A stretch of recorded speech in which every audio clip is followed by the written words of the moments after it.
central Clarion County in west central Pennsylvania until 9 p.m. Eastern Standard Time. At 8:06 p.m. Eastern Standard Time, a severe thunderstorm was located 10 miles northeast of Grove City, moving east at 45 miles per hour. Hazard, 60 miles per hour wind gusts and small hail. Source, radar indicated. Impact, expect damage to roofs, siding, and trees.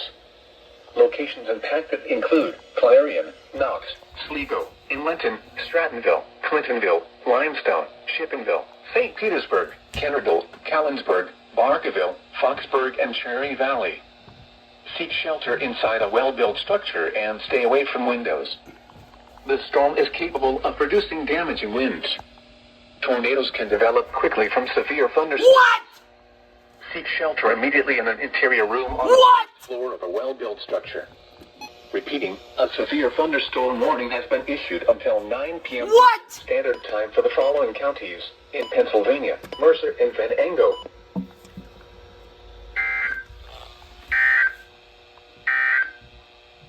This is NOAA Weather Radio.